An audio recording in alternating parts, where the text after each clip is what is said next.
ഇവിടെ പ്രശ്നം സംസ്ഥാനത്തെ എയ്ഡഡ് സ്കൂളുകളിൽ ഭിന്നശേഷി സംവരണം പാലിക്കാത്തത് മാത്രമാണ്. സ്കൂളുകളിൽ ഭിന്നശേഷി സംവരണം പാലിക്കപ്പെടുന്നു എന്ന് ഉറപ്പാക്കണം എന്ന് ഉത്തരവിട്ടത് സർക്കാരല്ല, സുപ്രീം കോടതിയാണ്. ആവശ്യമുള്ള തസ്തികകളിലേക്ക് എംപ്ലോയ്മെന്റ് എക്സ്ചേഞ്ചിൽ നിന്ന് ഭിന്നശേഷിക്കാരെ കിട്ടുന്നില്ല എന്നാണ് മാനേജ്മെന്റുകൾ പറയുന്നത്. 28 ഒഴിവ് നികത്താൻ 4 പ്രാവശ്യം അഭിമുഖം നടത്തി എന്നാണ് CMS കോർപ്പറേറ്റ് മാനേജ്മെന്റ് വിശദീകരിച്ചത്. എന്നിട്ടും 9 നിയമനം മാത്രമേ നടത്താൻ കഴിഞ്ഞുള്ളൂ എന്നാണ് വെളിപ്പെടുത്തിയത്. ഇതിന് പരിഹാരമായാണ് സർക്കാർ ഇടപെടൽ ഉണ്ടായത്. എംപ്ലോയ്മെന്റ് എക്സ്ചേഞ്ചിൽ നിന്ന് ജില്ലാതല സമിതികളിലേക്ക് പട്ടിക ലഭ്യമാക്കി അവിടെ നിന്ന് മാനേജ്മെന്റുകൾക്ക് നൽകുക. ഇതാണ് സർക്കാർ കണ്ടെത്തിയ ബദൽ മാർഗം.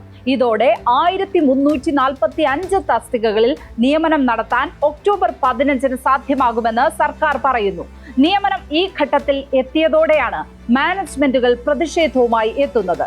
ഇതുവരെ എയ്ഡഡ് സ്കൂളുകളിലെ നിയമനം മാനേജ്മെന്റുകളുടെ പൂർണ്ണ അധികാരത്തിലായിരുന്നു.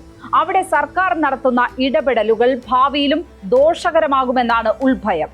നിയമനം കൈവിട്ടു പോകുമെന്ന ആ ഭീതിയുടെ കാരണം സംവരണം തന്നെയാണ്. നിലവിൽ എയ്ഡഡ് സ്കൂളുകളിൽ ബാധകമല്ലാത്ത മറ്റ് സംവരണങ്ങളും ഇതേ ഉത്തരവിന്റെ ബലത്തിൽ സംഭവിക്കുമോ എന്നാണ് ഭയപ്പെടുന്നത്. സംവരണം പാലിക്കുന്ന കാര്യത്തിൽ വേറെയുമുണ്ട് പ്രതിസന്ധികൾ.